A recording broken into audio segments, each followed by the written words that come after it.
Hi guys. This is Willie Crawford, as you guys know.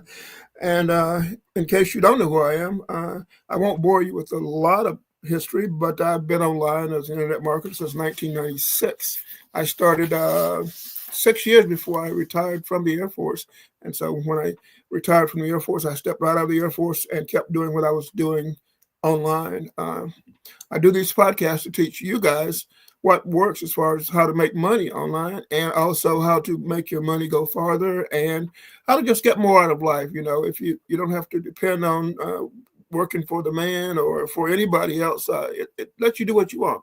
I just spent 30 days in the Philippines hanging out with relatives, and I could do that because I live the laptop lifestyle. Um, and I actually share these podcasts across 60 different platforms altogether.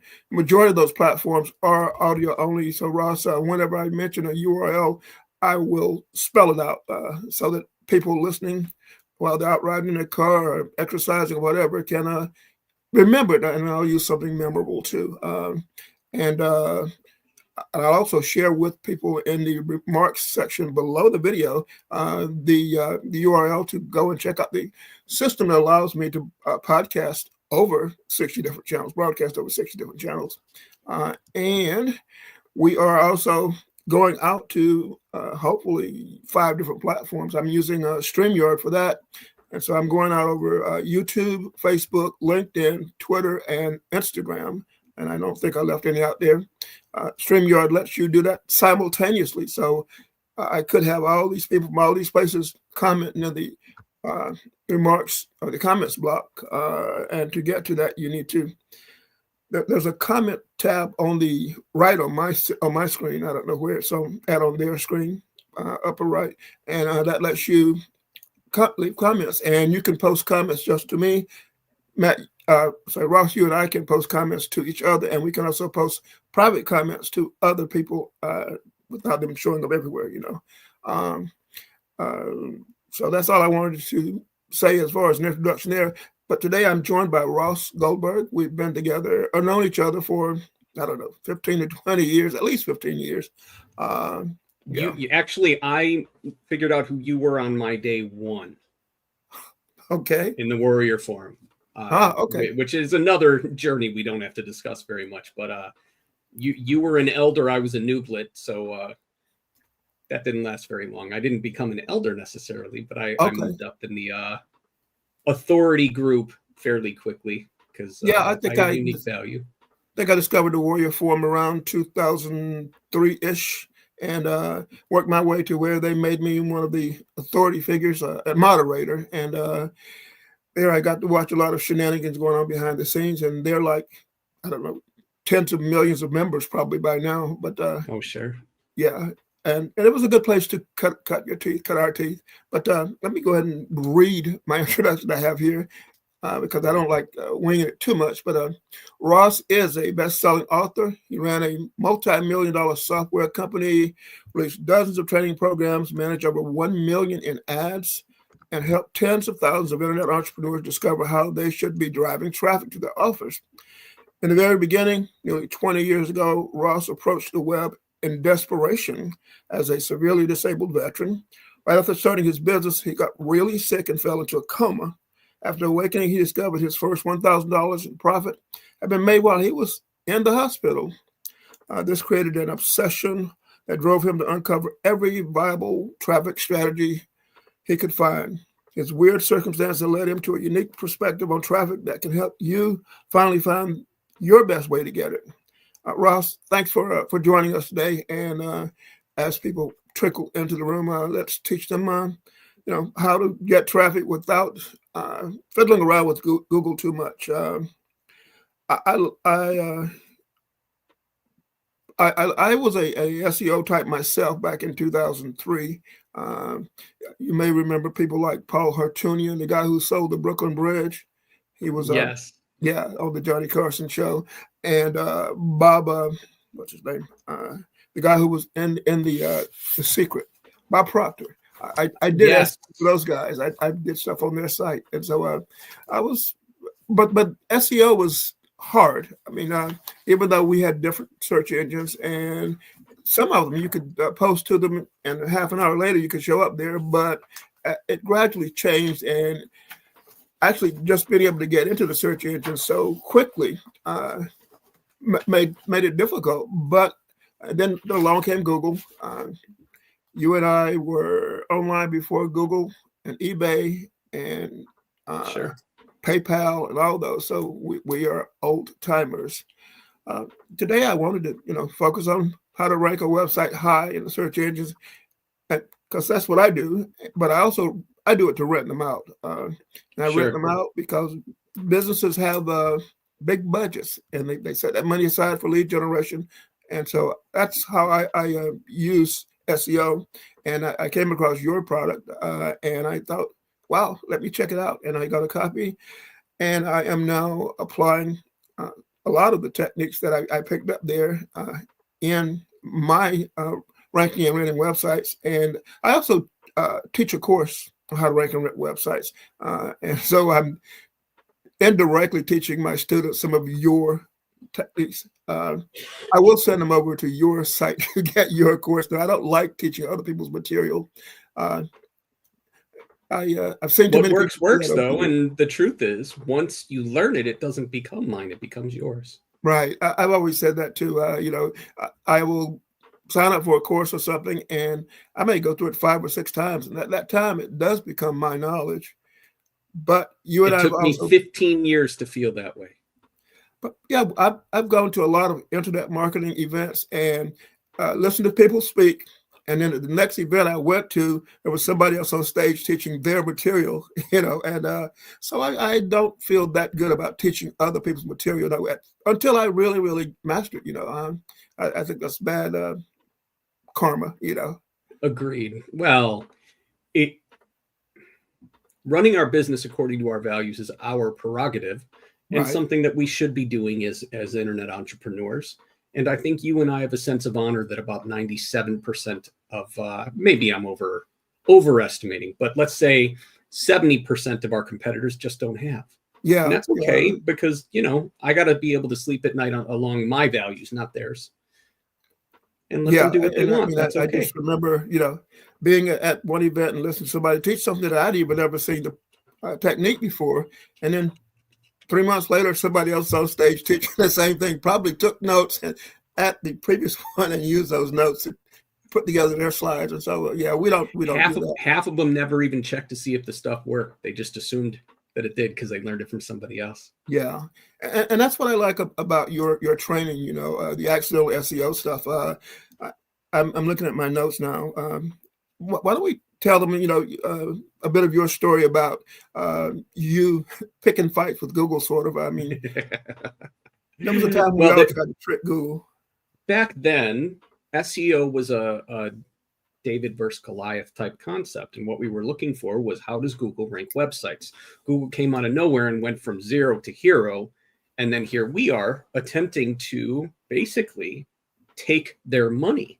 That was kind of our goal, right? Because what they want is for us to be like, we need Google's traffic, we'll pay for it. Right. Well, SEO guys are the exact opposite. I'm going to figure out basically we were reverse analysts, data chemists, trying to figure out the formulas to get websites to rank. And here's the best part. I was totally convinced I had the best way, but you and I could have sat next to each other, done things completely differently, and still gotten the exact same result. And that was something that, again, took me 5 to 10 years to figure out. So here I am, let's say, goodness, this was probably 2010, 2011. And my formula works, and it works well, and it works fast, and it's like perfect. So I'm excited. I was backing away from the software side of my business. I was actually selling off some of the stuff, and I was on page 1 for the term SEO software. And it took me a massive amount of work to get there. Yeah. So, I've got the crown on, right? I'm excited. I'm happy. I'm selling this brand. And I also had just taught a course teaching how I did SEO for clients. One day, Google rolled out, it might have been the Panda update. I'm not 100% sure on the name. It destroyed the sale of my brand because I no longer ranked number 1 on, not number 1 on page 1 for SEO software. Right. I was now on page 174. Okay. And my way of ranking websites did not work anymore. So it knocked me on my behind, completely sapped my confidence. I then had to work with all my customers because these people had paid me, I believe it was a $2,000 course. Some people might have gotten other arrangements, but we're talking about 40 people that paid me a large amount of money for my way that while delivering the course, Right. Google flipped the switch and said, not anymore. So Yeah. I did the honorable thing. I helped. I got everyone back. I ended up taking a really bad deal for the sale of the brand. That's a conversation I won't tell. Let's just say Ross did not do well. He did not get the 6 figures he was hoping for. And he Right. ended up working with a major butthead for about a year to balance the investment in that brand. So anyway, Yeah. They're I promised in those moments I wasn't going to do SEO at all, ever again. What it did was it pushed me to a place where instead of David versus Goliath, how about I'm just going to be a good boy now? I'm going to give them what they're looking for instead of trying to figure out their formulas and manipulate things and, create systems that give me an unfair advantage. What if I just did what they wanted? And it yeah. completely changed my business.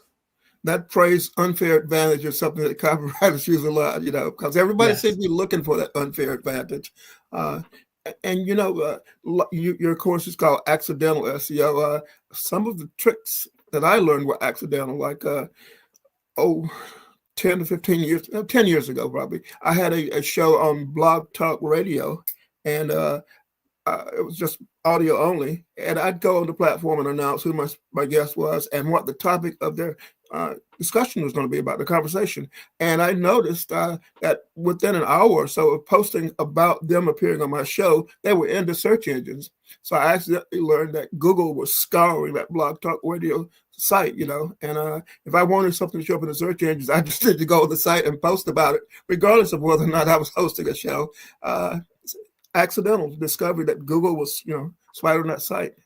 So the cool thing that you figured out, and this is something I've taught for coming up on, let's say from almost day one, the harder it is to do, the better it's going to work. And what I mean by that, and I'll break this down, Blog Talk Radio ranked really well because you have to set up an account and you have to have a bunch of materials to make Blog Talk Radio work. It's an extension on why a podcast does really well for most people, even if they don't have a large audience. Right. Because all of the work involved, because this isn't something, well, at least not yet, where you can just type in an idea and then bam, it pops up. It requires work, experience, knowledge, wisdom, maybe even. And then all the materials and all the work and generally a paid platform of some sort that brings it all together. So because there's so much involved, that's going to work. So an unfair comparison would be sponsoring a big charity.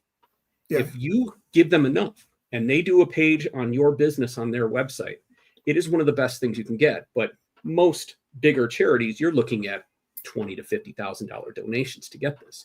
Yeah. If you get it, it's absolutely an unfair advantage. You paid a massive amount of money for it and you deserve it, but that's another thing. It's not an easy thing to get. So it has a huge amount of value. Yeah, a lot of us that aren't in the industry don't understand that a lot of times you do have to pay to play, I wouldn't say have to, but if you can, winning is so much easier. If you have money to throw around, it changes the balance of work versus money. If you have the money, you can pay your way into all kinds of cool tricks.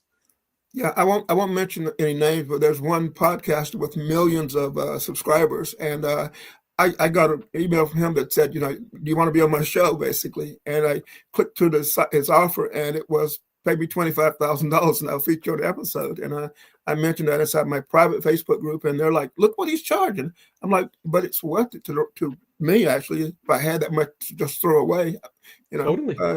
All of a sudden, you're a player. If you can pay to play, that kind of offer has value then. But if you're more focused on building your retirement portfolio or not throwing money around in your business, no one says you have to. And anyone that does is, depending on what they're telling you to do, Right. you don't have to throw money at stuff. It just means you're going to have to use blood, sweat, and tears to fuel your business instead. And that's acceptable. But man, if we could pay that $25K to that guy on the podcast with millions of listeners, think about, depending on what your offer is and whether Right. that audience is aligned with what that offer is. Can you imagine, especially if you had something like what we do where it's digital Right. stuff, so Right. there's no cap on how much there is. Imagine how many, let's say you pull 10,000 new customers out. If you've got a reasonably sized back-end offer, again, that you don't have to deliver one-to-one, being able to pull out a couple from that 10,000 front-end buyers, whatever it is, Yeah. that should be easy.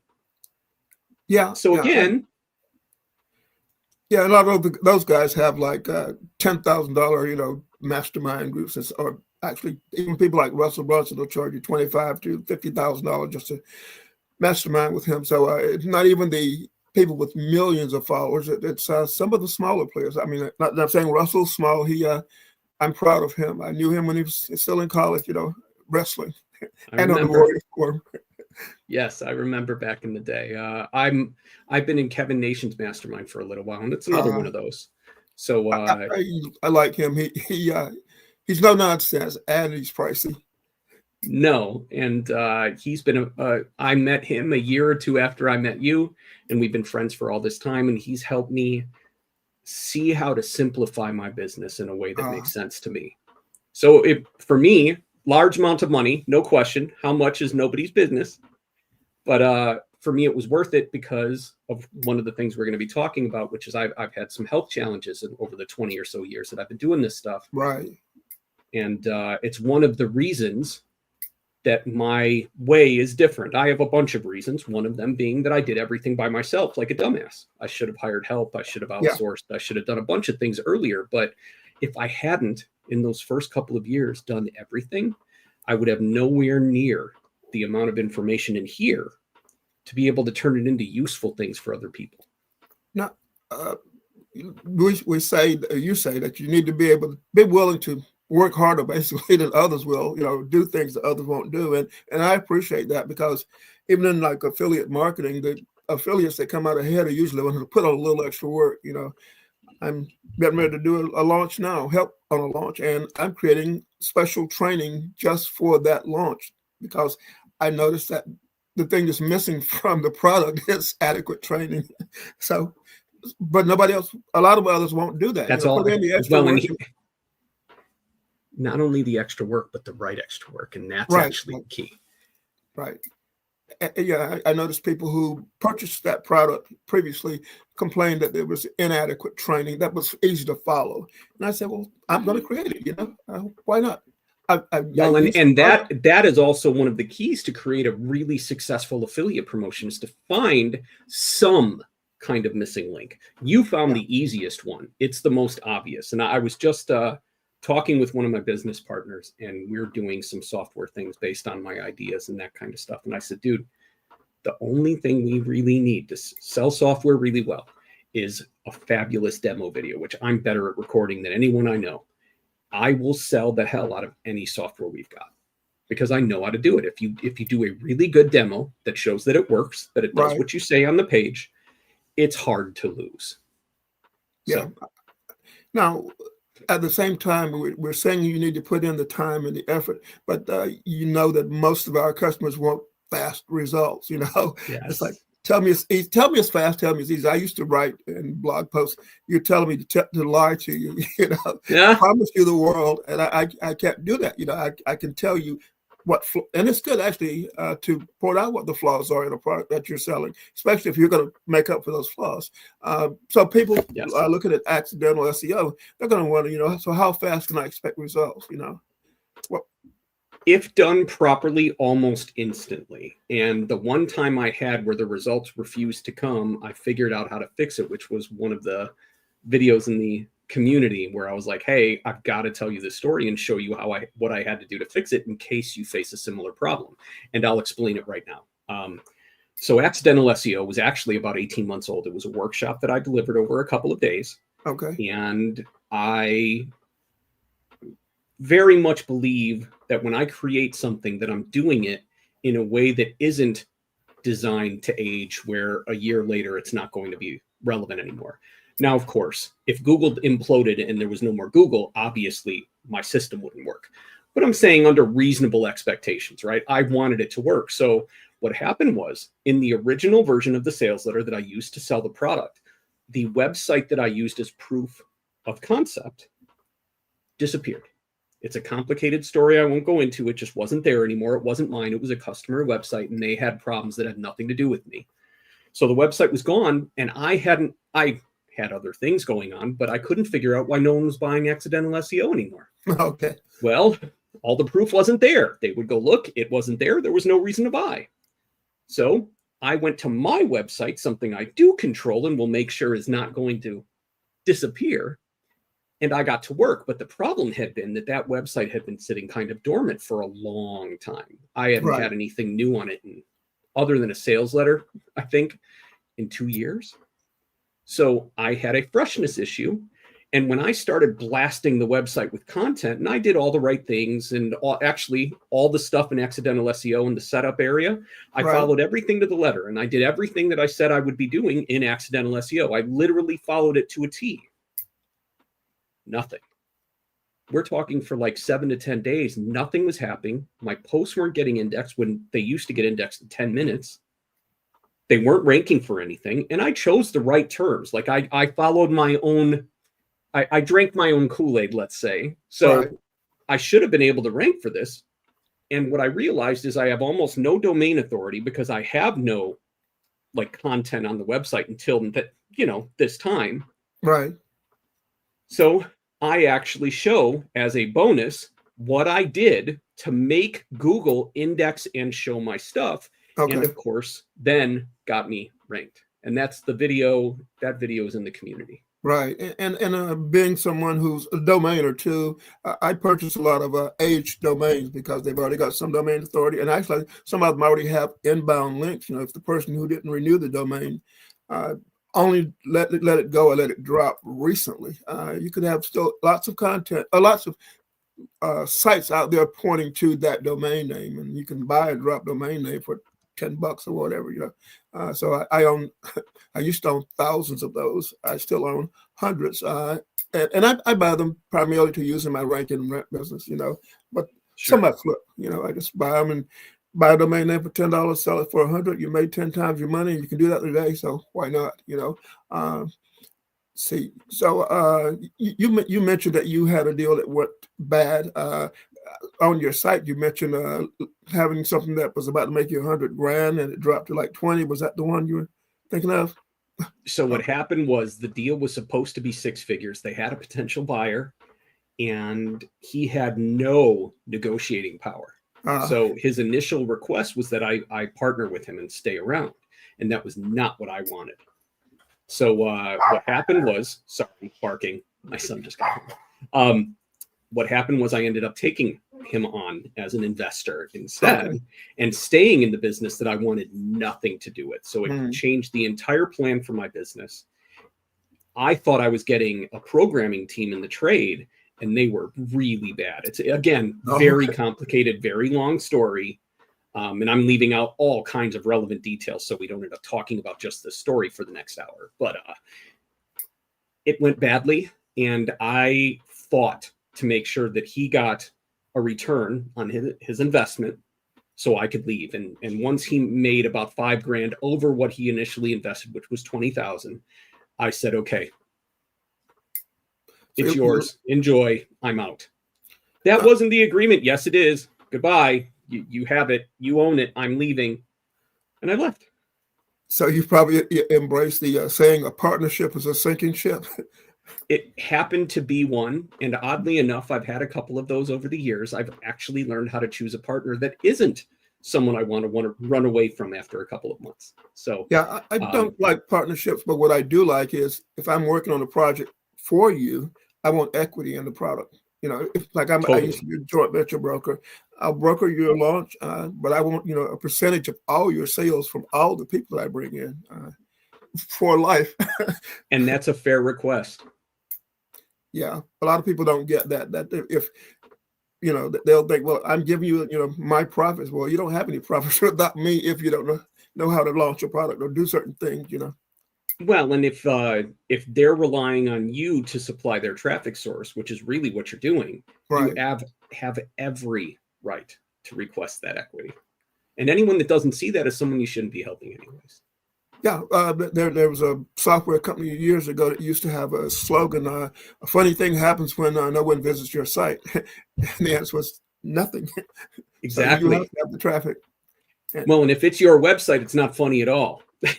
no, no. Having no traffic sucks. Now, you in your training, you emphasize quality content. How do you define quality content? I mean, is it like right now there's such a temptation to use AI, for example, to crank out content? Yes. Well, and there's nothing wrong with using AI to crank out content. What people, in my perspective, and again, let me reiterate what I said earlier. You don't have to do stuff my way, and you can make everything work and do just fine without following my guidance. My guidance is that what's going to matter as time goes on and today is your unique voice. And without the right training, no AI can get your voice correct. Again, without quite extensive training, in my experience, what you get doesn't sound like you. So what happens is the energy of that content, and I'm not going woo-woo on you, I'm just Oh, no, no. stating, like the energy around it, it's disjointed from the brand, it's disjointed from the values, and it may be valuable even, but it doesn't sound anything like you. So what happens is, as a website is filled with that, it's the difference between eating a chicken breast and a candy bar. Yeah. They're both calories. They may even be the same amount of calories, but the chicken has all this value to your body, whereas the candy bar has next to none. That filling a website with the no value content, what happens is as time goes on, people will bounce, which is like, if there was anything you could do to destroy your authority as from a website perspective, a bounce is it. Because what it's telling Google, which can measure this because most people use Chrome, Right. a bounce is the worst thing that could happen, because it's a message to Google that says this website is not meeting my need for whatever term it was that I searched to get here. So Yeah. Google will decrease your rankings as your bounces increase. And as that valueless content keeps going onto your website, what happens is Google will eventually penalize your entire website because it's filled with something that isn't valued by the end user. Yeah, it's like I'm live streaming this over Facebook now, and later on it will still be on Facebook. Every time someone views a video, Facebook is noticing they're viewing it. They notice how they interact with it and how long they stay on it. If they only watch it for a few seconds and then they go away, that tells YouTube that it didn't meet people's needs, and so YouTube won't suggest it to other viewers. And YouTube Well, and probably that's, is part of the same algorithm as Facebook too. I said they're Google too, very because similar. yeah, Totally. They are definitely similar. Well, and they trade employees, the big tech okay, companies. yeah, But what I will say is, and this is a YouTube thing, totally separate from our primary conversation, and we'll come right, back to it. When you finally make it on YouTube, it's when Google and YouTube figure out that you know what you're talking about, that you have actual value to provide, and that you're going to continue doing it. And that the continue doing it is one of the things that they reward really well when you're building out a channel. You have to be consistent, but you have to post like religiously. So if you're posting a video a week, post that video a week. If you want to post a they video a also day, do it They every also day. watch the percentage of returning visitors. That says that they found value in what you're posting too. And I imagine Google does look at original or first-time visitors, don't they? And repeat visitors. That's a really big deal, and that's something they very clearly measure. If you use Google Search Console, Okay, yeah, it specifically talks about new users, old users, and the balance between them. It's very easy in analytics to get reporting over how many people that came to your website had been there before and returning visitors. That is another thing that is a very high value in Google's eyes. And these are the things that are really difficult to manipulate. You can't force somebody to stay on your website. If they don't like what they see, they will leave. And you will eventually lose out. And that brings me to another point, which is, so many of us are focused on, getting someone to our website, making that one sale, and then not even pursuing an additional sale. Whereas in the old days, I remember people like John and Adam Audette had these discussion lists where we traded tactics and techniques and advice, and they used to preach, give, then take, deliver value first. I noticed that you emphasize that too. You seem to be very giving, to emphasize giving to your customers, over deliver to your customers even. Well, and it never hurts to give extra unless you use it as an excuse to charge too little. Which I did for a very long time. When you get past the I'm not good enough and get to the point where you're thriving and doing what you love, over delivering and delivering value to the people that are giving you money is a great way to get them to give you more. Yeah. In fact, I was taught years ago that you can teach someone everything you know, and they'll assume that you still know more. So you could teach them everything in the course, for example, and then turn around and sell them that course all in one big bundle, and they'll pay for it. Well, and it's they're paying for a couple of things, and for the organization, for the ongoing access. I mean, this video will be up; people will be able to find it, and there's all kinds of tidbits from the course in here. But what they don't have is a start to finish process, and that, my friend, is worth paying for. So those that want to know how I stopped doing SEO and kept getting organic traffic, there's value in that, because I refuse to study Google's algorithms. I have no interest. What I know is what matters to them from my days doing search engine optimization. And now I'm just in a place of wanting to help people. And I want my business to exist in a place where I can charge what I'm worth, get paid by people who are happy to do it, and help people do the things that I know how to do that are different from others like me. And that was another really big thing. I didn't realize back in the day that I was special because I was obnoxious. Well, I've always thought you were special. Thank you, Willie. It took me a while to figure it out. And once I did, then I was ready to come back. I actually spent almost a decade just behind the scenes working with brands in every vertical you could imagine. And I had a blast, but I got to a point where it was unreliable. Oddly enough, with all the traffic driving stuff that I do know, I didn't build any of that for myself because I spent all my time on my clients. So now I'm coming back to teaching because I've learned even more cool new stuff. And what happened was every couple of years, I end up getting really sick. And the last 8 or 9 months, I've been kind of in that space. And it pushed me. I've had an untreatable staph infection that I'm at the end of finally getting rid of. But I get something like this. A couple of years ago, I ended up having to have a bladder surgery.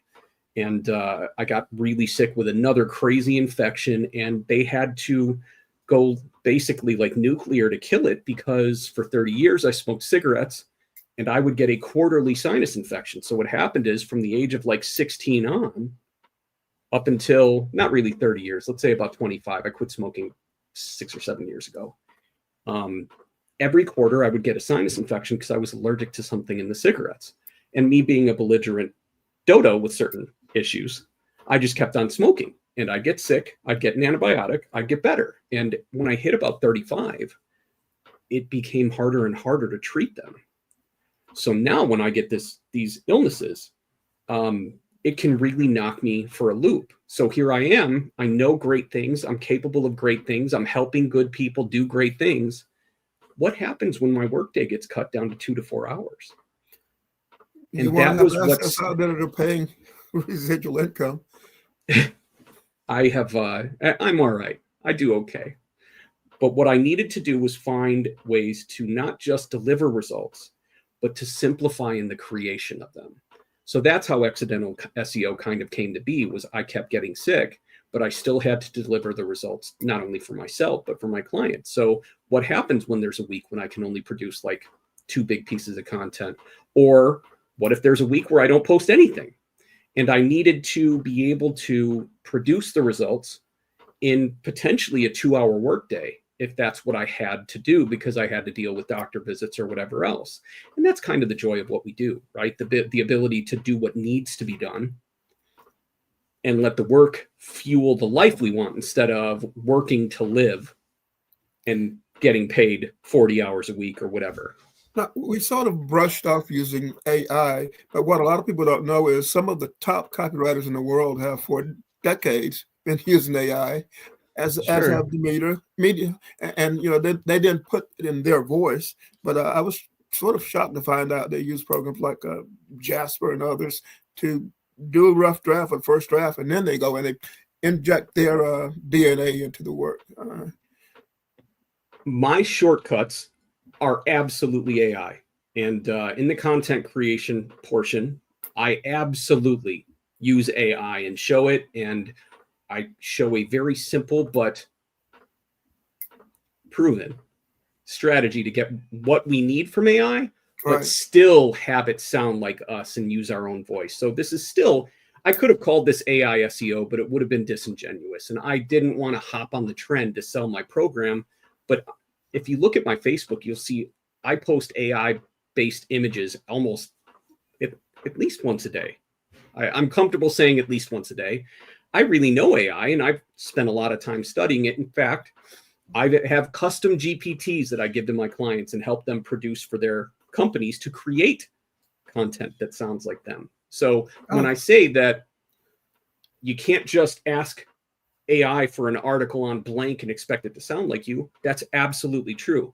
But please don't misunderstand and think that I'm not using AI. I use it for hours daily, not only for myself, but for clients too. So in the course, I show you how to produce the content using AI, but not giving away the soul of your business. Because Right. that's really what attracts people anyways. That is, I mean, people, the old saying is people buy from people they know, like, and trust. And even in the retail world, the brick and mortar world, people go to the same stores and things because they relate to a certain employee or whatever. People are people and they connect with each other.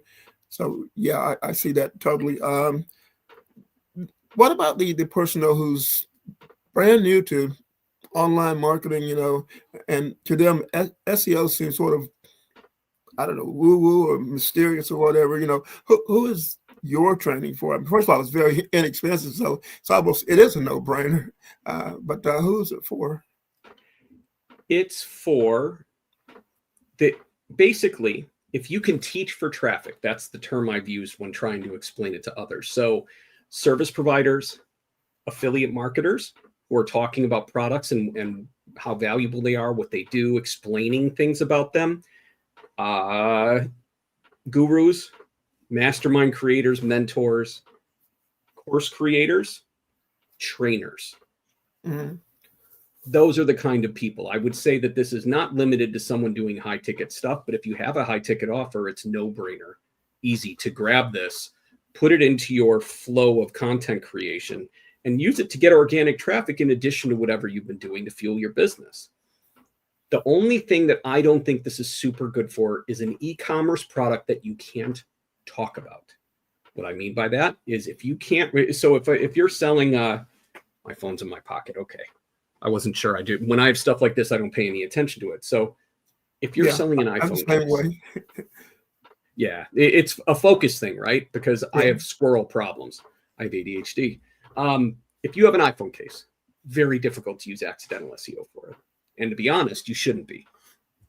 If you have an iPhone case that isn't something you produce or have produced in a factory somewhere, Right. you should be trying to rank for product names by talking about the product anyway. But how much do you really have to do that?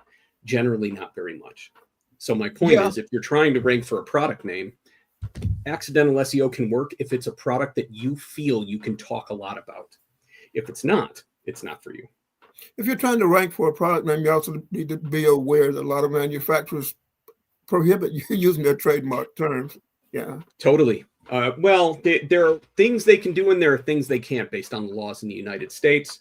What I wouldn't do is bid on product names that are trademarked Right. in something like AdWords, because then they do have the ability to have your ads taken down. Yeah. I mean, I've had companies issue. I had one company issue a cease and desist order because one of my friends used the term "today's special offer," I think was the term, and they had trademarked that term. The Home Shopping Network had, so they sent me a cease and desist letter, and I laughed because I didn't use it in my copy. So it's That's incredible. Well, and it's amazing to me. So we will get stuff like that. It's almost like you'll dig this story. You'll get a kick out of it because I've had stuff like this happen 100 times over the years. I had a recent customer contact me. They got contacted by one of the picture companies, and you know what I'm about to do, that they were being like sued. They had to pay $250 licensing fee because they used an image that they didn't own, that the company owned, and that they were going to take her to court. And I explained to her it's very unlikely that happens. Generally, they just send these things out kind of as a blanket thing to everybody anywhere for any reason, in the hopes that a couple people pay. And obviously, over time, it's proven profitable because they keep doing it. Generally, they don't pursue it. They kept pursuing it. And I've never seen that before. So I told her, I said, what I would do if I were you, this was an old post that got maybe 1 or 2 clicks a month. I said, just delete it. Delete it. Don't archive it. Remove it from your site. Remove it from your server. Remove the image from wherever you may have it. And then she kept asking questions, and it got so far where I said, dear, I love you. I want to help. I can't advise you anymore. If you have more questions, hire a lawyer. Yeah. It got so far. I mean, I can give generic advice, but I kept saying to her, I'm like, hey, I can't promise they're not going to come for you. If they do, I'm sorry, but you need a lawyer for this because I'm not that. That needs to be probably an intellectual property lawyer. Yeah. I ran screaming. Yeah. She's a doll. I adore the woman. She's lovely. But yeah, that's not a game I'm willing to pay. And I definitely don't want to advise, hoping for the best and then have her get some $1 million lawsuit or something and be named as a co-plaintiff or defendant or whatever. No, thank you. Not interested. No, what about, people that point out to you and I that SEO is constantly changing? You have a system, you more or less have a checklist, a blueprint. Some people would say, well, that's going to, not hold up long term, I'm so glad you asked. So when I got blasted, which was 12, 13 years ago now, in those moments, my entire focus, not to teach, but for myself, was I will never do anything that is of risk to stop working. And what I mean by that is I'll use a network or something that may disappear. An example was TikTok yesterday. TikTok, we couldn't access it for about 12 hours there. Right. I think it was more like 6, but still, we lost that. I can't fix that. Like I said, if Google crashes and burns tomorrow, which is incredibly unlikely, I can't fix that. But when I teach something, it's designed to feed, not to work today and hope for the best tomorrow. I never did that. And you remember my traffic manifesto, like 90 different traffic tactics from 2006, 2007, whenever I released it. I have traffic manifesto on one of my hard drives. I was looking through folders and I go, I have that. That was 2007. Yeah. Too. So, I mean, that was my bestseller, which became my best-selling book, which became the core of my training programs all until recently when I used to be a guy who would create encyclopedias, and I was very proud of it. And in the early days of the internet, there was so much value in what I produced. And I could go back to the traffic manifesto today and find things I could do today. Shoot, coming up on 20 years later, and still be viable in this moment. And that was what I focused on when I started simplifying things. So now, when I release a program, it's not just a system. It's a system that's simpler than what you've learned in other locations. I can't promise it's simpler than everybody, but that is my goal. Also, I don't want to teach you something that's going to be dated. So Accidental SEO is 18 months old. And as I mentioned, I used it to the letter. I used the exact process that I teach from start to finish. I did no extra anything. And it worked. speaking of start to finish, somebody who's interested in doing SEOs and using your system, do they start with keyword research? I Which some address it people hate. very clearly in the program, but let me I'll give this one away because I think this one is actually a pretty big deal. In the early days, before I started teaching anybody anything, it was my goal to rank on page 1 for memory foam mattress. My products were all memory foam sleep products. That was what my original business was for the first year I was online. We got robbed by a vendor. That company had to close almost exactly at 12 months. So I spent 12 months selling sleep stuff. At about month 9 or 10, I hit page 1 for memory foam mattress. And I was shocked by what happened. It was nothing like what I expected. I thought I'd be getting sales every day. And what I got instead was heartache, grief, and angry questioning people. Because a term like that, while popular and was worth traffic, I did not build my systems around educating. I had an e-commerce store.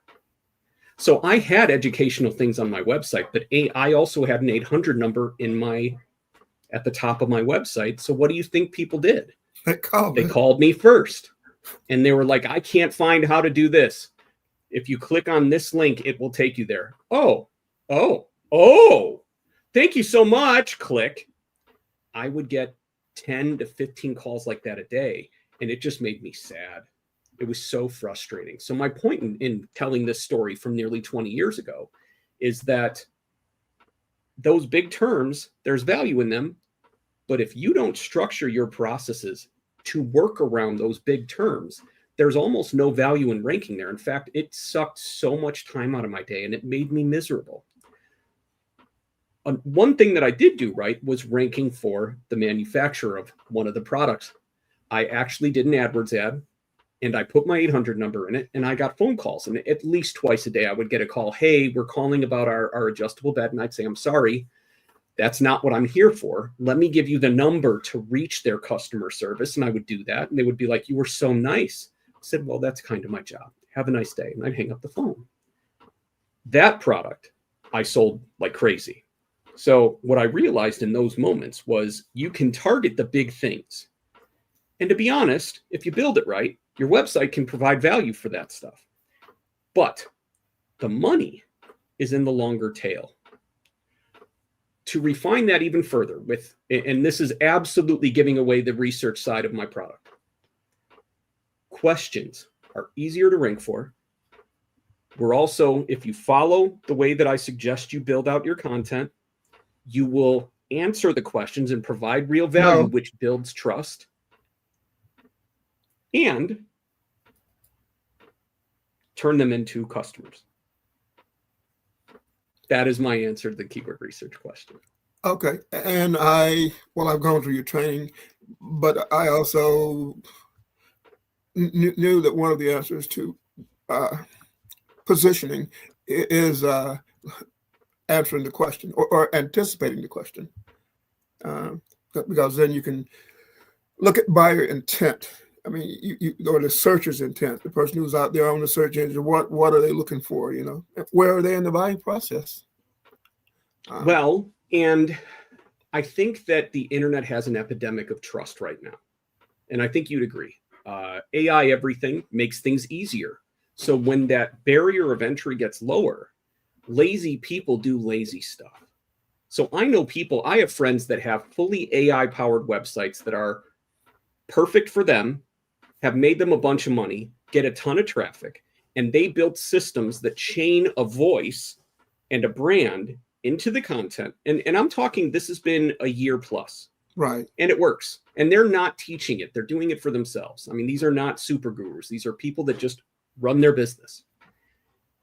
And those websites are making money all day long because they didn't have a voice to start with. And that's fine. But for people like us, what's going to make a difference as time goes on, provide value to the world, legitimately help people, and actually know what you're doing and talking about. Now, if you're just starting, what do? I've had a bunch of customers over the last year and a half. They're just starting out. Accidental SEO will work on a newer website. Like I said, my website had sat there and done next to nothing for years. And I was able to use it and get traffic almost immediately. So if you don't know what you should be talking about, let's say you're starting up and you want to do an affiliate thing for some business opportunity guru, all you should be doing is talking about your honest real world experiences. That's it. Answer questions of other people like you. And if you are one half step ahead of people that are just looking to start, you have something of value. Yeah, you do, because people don't know. I mean, information is everywhere. I mean, there's just, we're flooded with information, but how do you know what to trust?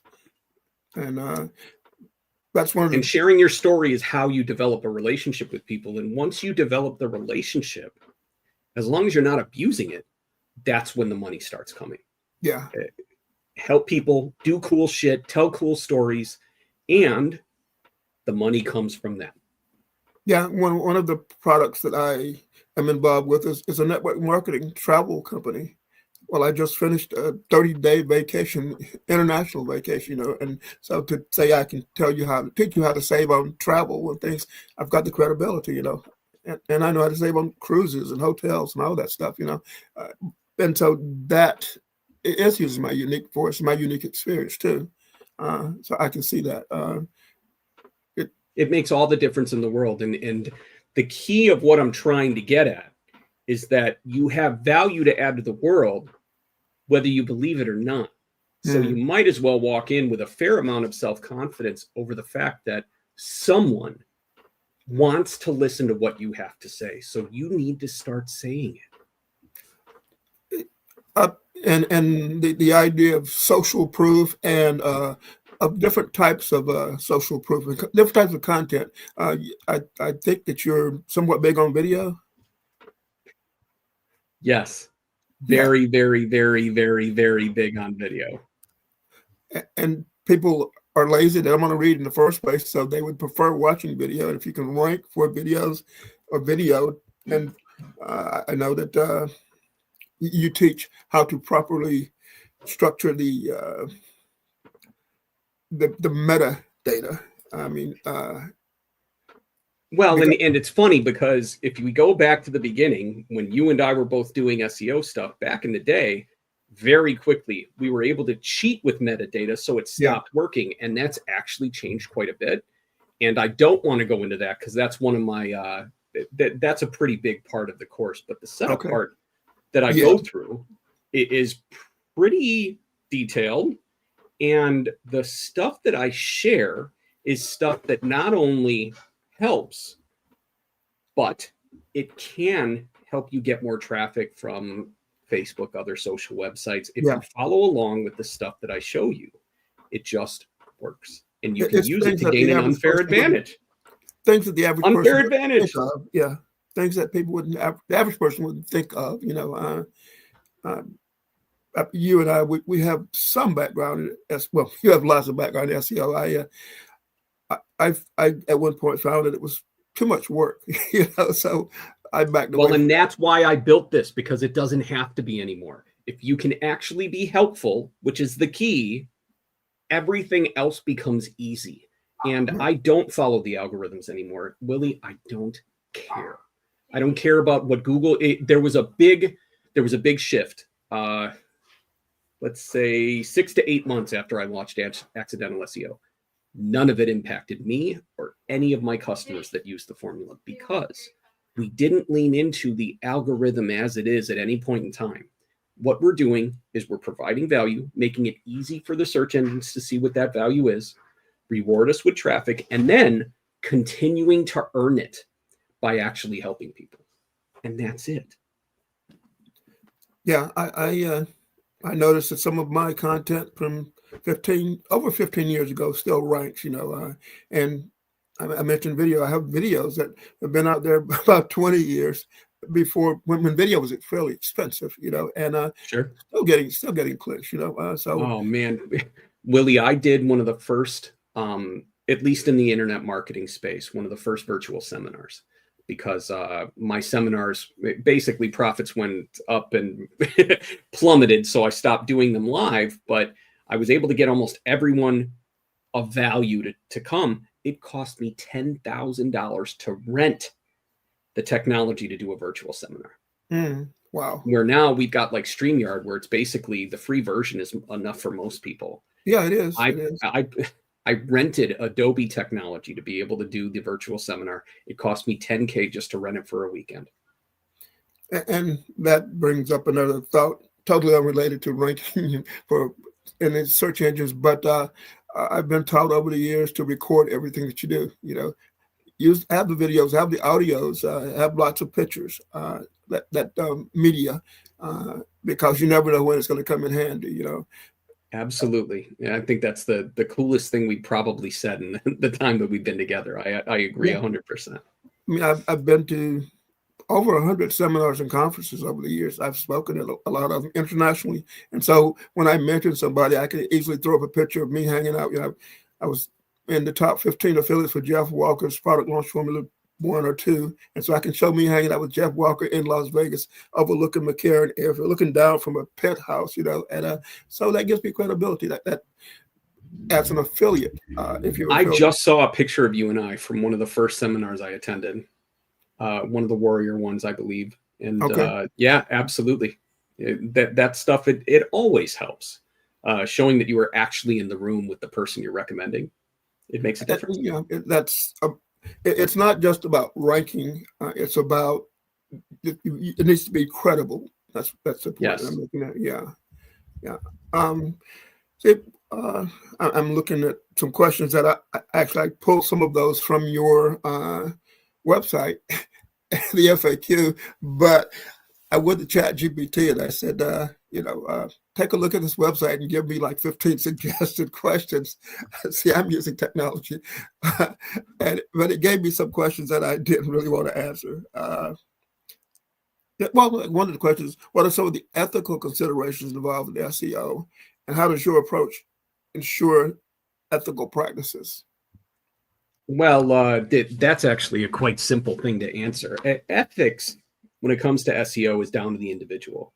And I think you and I have both seen people that are willing to manipulate systems and flip everything upside down and stand on their heads and spin in circles to rank in Google.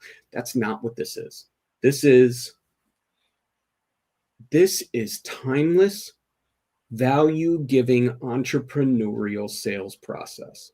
And as it stands today, the process I talked about 18 months ago is more viable in this moment than it was even when I first taught this. And that's because the epidemic of trust we're facing with an influx of AI-powered gobbledygook all over the internet. All you have to do, the bar actually for creating trust has dropped so low because all the lazy dum-dums, they're doing the lazy person things. They don't want to be a face in their business. They don't want to interact with anybody. They don't want to actually help people. They're just after a quick buck. And that's 80% of the internet. I looked at your guarantee on the side. I may as well give the URL to it. So that it tracks back to me. I'm using williecrawford.org. That's Willie, WILLIECRAWFORD.org, and then accidental SEO. It's spelled just the way it sounds, and you can put a backslash, and you can use all lowercase. And this is, I gave that discussion earlier about the fact that this is podcasted, both audio only channels and video. So that's for the people listening to the audio only channels. It's williecrawford.org/accidental SEO. And that lets Ross know that appearing on my show is worthwhile. And that I'm broadcasting potentially to tens of millions. But I look at each podcast that I do and I decide which ones are appropriate for pushing out to certain channels, because I can be on, the channels that a lot of people listen to every day while just out driving in their car, the Christian channels and the tech channels and all those, Delilah and all those same networks. Sure. I'm broadcasting to, so it's, and I have a panel that lets me choose which episodes I want to push out, and then it gives me statistics. I think numbers are very important too. Do you you put a lot of emphasis on tracking your results so you know what's working? Well, it's so important. Excuse me. Data-driven marketing is a surefire way to make sure you reach your people and get your point across. Because if you listen to what they have to say, and by what they have to say, I mean by the actions that they actually take, you almost can't lose. Yeah. Another thing I noticed was your guarantee. I think it says something like if you don't get the results, that you'll work with them until they do get the results, or something along that line. So oddly enough, in the early days of my business, money back guarantee. For a while, ego-based claim, I'll give you double if you can prove to me my way doesn't work. Oh. But I'm not that level of confrontational anymore. And what matters to me most is that the people that go through my training get the results that I promise. So I will sacrifice my time, which is $500 an hour, to figure out what didn't work, why it didn't work, and most importantly, help you fix the problem. Because if there's something I didn't foresee that is stopping my system from working, that is something I intend to fix. Okay. So me giving up that $500 an hour, of course it costs me money. I would do it 100 times over to make sure that my systems work, that I'm actively helping people, and that what I'm teaching actually makes a difference for the people that buy from me. Because I know that I am better than most of the people they've been buying from. And I want them to be loyal to me. So the least I can do is be loyal to the people that put their faith in me and buy my programs. I like so that. That's my perspective on it. You mentioned ego. My first 2 seminars, live seminars that I hosted, I gave them a lifetime guarantee. I said, you go all the way through my entire seminar, and if you don't feel that it was more than worth the money, just come to me and for life, and I'll give you back the money. And yes, I had one person who came to me and said, well, I'm not sure how much I got out of it. I said, well, you sat in the back of the room and never asked a question or interacted with anything, you know? And then this was like 5 years later, you know? I'm like, are you serious? So I have a story, and this is the opposite of what I just said. This is potentially could make me look bad, but I'm going to tell the truth because that's what I do. I had someone at a seminar buy a $10,000 done-for-you program, and I don't even remember what it was for. It was, we'll build your product, we'll build your traffic, we'll build all the systems together. So it was the first time I'd sold it. There was only one sale, and I gave her all my contact information at the seminar. This was from a seminar, by the way.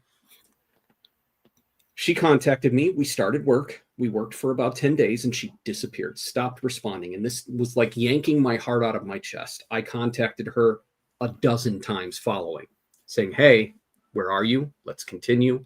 If something's wrong, I'll try to figure out how to fix it. I'll change things up. If something about my approach didn't work, I mean, I gave dozens of things. I never heard back from her until 2 years later, where she angrily told me that I did not deliver on what she paid and that she would like a refund. And I told her, I'm terribly sorry, but that money was spent back then. Yes. If you had asked in that time, I would have considered it, but there's absolutely zero chance of me giving you your money back. However, you paid me for something. You did not receive it. I am happy to work with you and earn the money you paid me because I don't believe in getting paid for nothing. So let's get to work. Let's figure out how I can help you and get you that 10 grand worth of value back. We had one call before she did it again and disappeared. 10 years later, 10 years, Willie, she hit me up on Facebook and blew me up again. I paid you for something you didn't pay me. I have a new project and I'd like your help. And I said, okay. I said, but you must understand this is the final time you can do this. If we work together, I will give you $10,000 worth of value minimum. I will make sure that you get what you need. And I'm happy to do so. But if you disappear again, we're done. This is not something I'm going to continue doing for the rest of my life. We had 2 calls and she disappeared again. And I've not heard from her since, but I still see her on the internet. And I just kind of shake my head and wish her the best.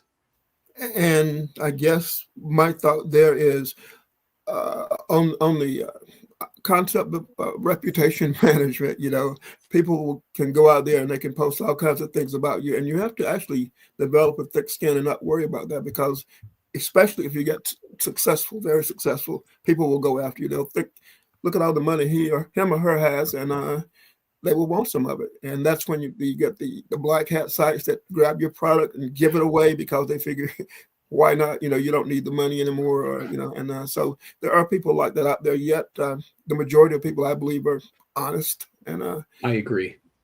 Well, and the woman was her own worst enemy. She had some personal issues she needed to work through. She did not need me. If what she had money, and this happened before, sadly. I had another instance of someone who had money to throw around. They wanted to throw money at it, but they didn't want to do the work. That's not me. If you're not willing to do the work, I'm not going to help you. It doesn't matter what you pay me, unless you pay me a very large amount of money, and then I'll just do it for you. But if you want my training, you actually have to go through the training. Like I had a person, another fun story for you, Willie. Right after the Traffic Manifesto launch, I was doing teleseminars, just free question and answer. I wanted to make sure that everyone got value out of what I did. What I didn't know was that a lot of people had paid 10 times as much for a competitor's product, and they preferred mine. Like I heard that years later. yeah. So I'm on the call, and I'm just taking questions and answering, and none of them were go buy my other product. It was not for a pitch. It was just to help. I had a woman come on. She's like, I can't figure out how to get traffic. And I broke my own rules for a moment. And I said, well, ma'am, the reason I'm doing this call is because my traffic product just went out. I just started the launch. And of course, I made this call available to all my customers on my email list. So I don't know if you are aware of that product. Maybe you don't open my emails. And she said, no, I bought that product. That's how and why I'm here. I said, ma'am, have you opened it? She said, no. I said, ma'am, I would really like it if you just hung up the phone, go find your computer wherever you downloaded my product and go through it. If you have problems or questions, email me and I'll respond. I give you my word. Never heard from her again. You and I have both dealt with, and we're off track, but customers who aren't suitable for our product. I spoke at a seminar that my friend Michael Penland hosted, for example, and there was one elderly gentleman there who bought every speaker's product, and he came to me and said, I really like your product. It was like $5,000. And I go, what kind of computer are you on? He goes, well, I don't have a computer. He said, I figured someday I can use it.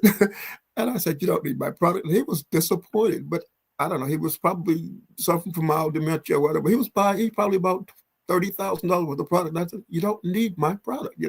I've had another customer who bought my product, didn't use it, gave it to someone else, said, here, let me sign this over to you. And that other person said, I want a refund.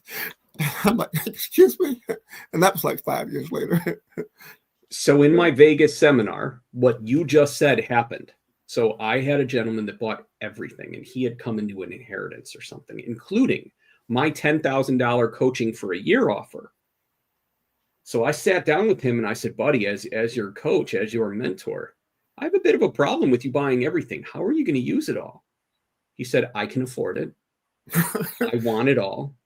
And I want you to let me buy it. I let it go. I said, okay. And I did my best to help him implement as much of those things as I could. But I'm the type that I will focus on one problem. I will buy what I need to solve that problem. And then I will solve that problem before I buy other stuff outside of the baseline running my business expenses, right? When I went to the mastermind I'm in, it was to solve a very specific problem that I was having because my business was stressing me out and I hated it. So I changed it with the help of my mentor and other mastermind members. Yes. I was able to completely realign my business into something that I love and I enjoy. It's like I'm starting at the beginning. When I first started, I was in a wheelchair because I was disabled. I was relearning how to walk on feet I can barely feel, which I can still barely feel, but I can walk. So I was spending 18 hours a day in front of my computer. Now, I don't know that that will ever happen again because I don't think that was ever a smart thing. No. Human body's made for every minute now. Moving and actually just sitting for too long does damage to the body. Yes, but I'm loving the work I'm doing again. And I was able to find that with the help of the people that I paid to help me and a mastermind is a little bit different. It's not just the mentor, but the mentored systems changed my business and my perspective on what my business was going to look like. I still believe most of what I believe. And I didn't go in thinking that he was going to change everything about my business, and he didn't. He can't. But he did help me figure out how to remove a lot of the stress from my work. And I'm having a ball again. Yeah, and to me, that in my 60s, it's important for me to do what I enjoy doing, and that's part of what I like about your program. You know, you point out that you don't have to kill yourself to be good at SEO. You need to be consistent and follow a few simple steps, but deliver quality and value into people's lives. And if you can figure out how to do that, you really have the core of what a business should be, which is to change things for other people. And even if you're just an affiliate, find someone you want to help that person, whatever that problem is or that series of problems is. It's easy. When you're looking at selling big ticket things, I keep hearing over and over again, people aren't buying the product because of what it is. They're buying it for transformation. They want something about their lives to be transformed. And if you deliver that into their lives, it's certainly worth it to them. It all depends on what you're trying to do, what problem you're looking to solve. And when you're looking to do more expensive things, you need to look at more expensive pains. And the easier it is that, you know, whatever your strategy is to remove those pains, people will pay upwards of $100,000 if you can solve the right problems. Bill Bartman, who's deceased now, but he had a product called Billionaire University, which was $100,000. This was an affiliate product that paid 50% commission. And goodness, that's nuts. I tried to sell copies, issues, memberships, and didn't make a single sale. But you know, as an affiliate, I couldn't ignore something paying $50,000 in commissions. Absolutely not. And there's I did something similar for a higher end $5,000 to $10,000 something. It was I thought it was valuable. I thought it was really cool. I didn't make any sales either, but definitely put my honest willpower behind that promotion. It just failed miserably. But we do know how to get visibility in the search engines, and if people go ahead and check out your product, which is at williecrawford.org, not .com. There's a long story behind that too, as in I was getting so flooded with spam that I didn't read all my email, and an email from my registrar pointing out to me that my domain name had expired and I had X number of days to renew it. Got lost in the mix, and eventually it was dropped and over for resale, and somebody else over in Malaysia, I think it is, owns it now, you know. And what was interesting there is they kept my story. I told, you know, growing up on the farm and all this stuff, they kept that story on the site. So funny. That is so funny. I know. But so I said, okay, .org sounds more authoritative anyway. And so I switched over to .org. So it's williecrawford.org/accidental SEO. And that'll push you over to Ross's site where they're going to ask, what are the upsells? You know, probably they're wondering that. So what we did was we pulled together. I found that one of the problems with content and AI is that AI can not only get it wrong, but it can get it drastically wrong and make you look silly. So one of the things that I did was I took some templates that I had and I started feeding them into AI. And we found that the content output was much, much better, much, much clearer. So the first thing is a $10 bump offer right in the first order form that you can tick a box. It is not automatically ticked because I'm not shady like that. I've seen those too much lately. So icky. I don't like giving my customers the ick when they're trying to buy from me. So it is not ticked off, but it's $10. And the front end is $49 at a discount that is running not much longer, I believe. It says the 22nd on your site. So so that discount will be expiring for the new year in the next couple of days. But for now, it's there. And there is one single upsell, which is brute force SEO titled the Radiant Method. It is two things. It is a training. It is reliant upon understanding accidental SEO. Accidental SEO is the core of it. And it is very simply how to rank for those tougher keywords using a simple do this. If you get it, great, you can stop. If not, do it again. And you simply do the thing. You follow the process. and you will eventually rank for almost anything you could want. Now, Okay. if you're targeting something like sex, it's going to take you a little while, and you're probably going to have to do it over and over and over and over again. But let's say you wanted to rank for memory foam mattress. You could follow this process, and as long as you do it as I teach it, you will get there. Most importantly, it is also, in addition to the training, I am showing you me implementing it for some difficult to rank for digital business terms. In fact, there are 3 of them, but I'll save those for people that sign up. Yeah. So that is the big upgrade, and it's the only upgrade, and there is no downsell. I do not do that. I don't believe in devaluing my programs. Yeah, there are people who put you through upsell hell, and then they got down sales, and some have like 20 in their funnel, and it's like, you got to be kidding me, you know? Sure, absolutely. No, I don't play that game, and I will be releasing the Radiant method separately in the near future. It is discounted until that release. That upgrade is currently available. I'm not covering what the price is. You'll see for yourself after you sign up. And for those who hear this podcast after the price increase, maybe we can even somehow work a discount code or bonus. Maybe I can come up with a bonus for customers who buy through my referral. I'll have to figure out what that is, though. So those of you listening to this after the price increase, which reach out to me, just text me and say, hey, Willie, what do you have for the bonus for me? And well, and I may be willing to discount this at other times and for other reasons. And the one thing that I'll say is this is $1,000 course that is selling for way less than that. It will never be $1,000. That's not how I play. But really, what is it worth to be able to get organic traffic without having to understand and get a doctorate in Google Science? Yeah. It's worth a whole lot more than what I'm charging, no matter what it is today.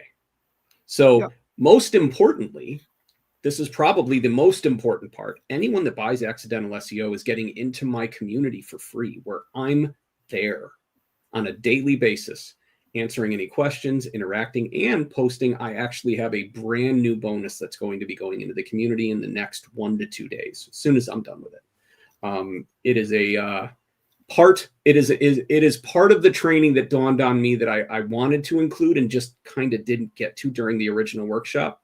And I'm not telling anyone what it is, but it's around the idea of selling stuff easier, faster, and in ways that are not only fun for you, but fun for your audience.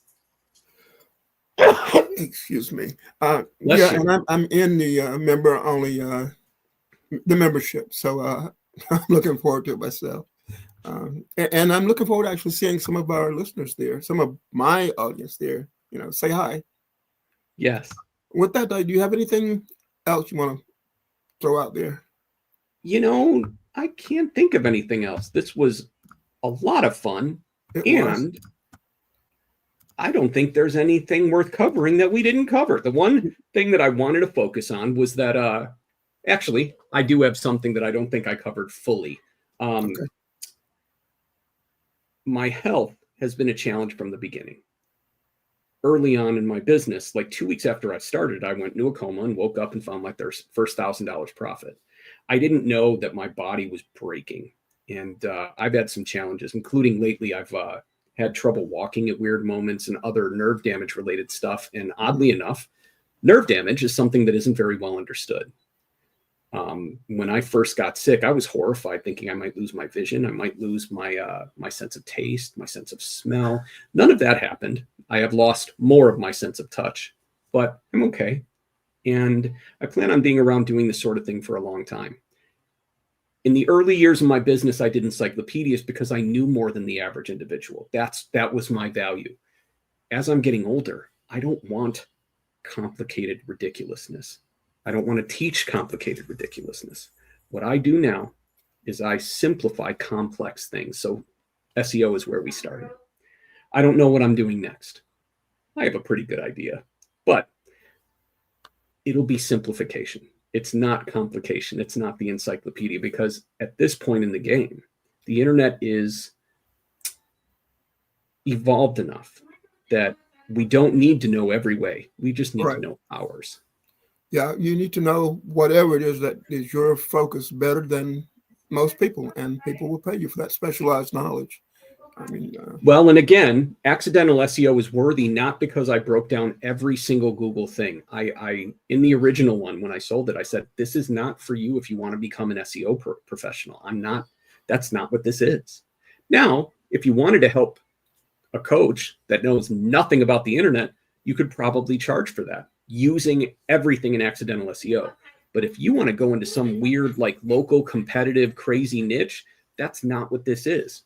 That's what the upgrade is, but that's not what accidental SEO is. So please don't come in expecting me to break down every bit of Google's algorithm every time it changes, what it is today, what it will be tomorrow. I don't have any interest in that. And I want customers that also don't have any interest in that.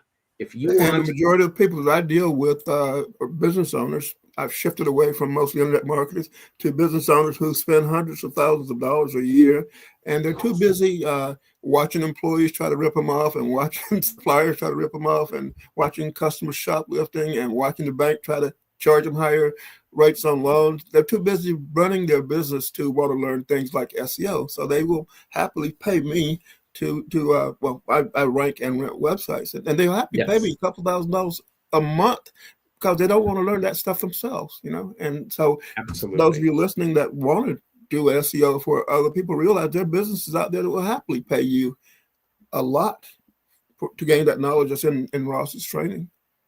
Absolutely. And you could take what's in accidental SEO and, let's say, create a bunch of content around HVAC servicing in a small town and rank almost immediately for that sort of thing, because those people have no interest in creating content, trying to help people outside of what they do, or creating systems on the internet that lead them business. They're too busy doing what they do. And that kind of customer will not be outmoded as AI becomes more popular. Right. That level of street service is going nowhere. So doing accidental SEO and then renting it out to those people, that's viable. But again, don't think you're going to rank for sex or some other crazy competitive term with my system. That's not what it is, and that's not my promise. But if you want something that works, doesn't require a crazy amount of investment of time or money, this is for you.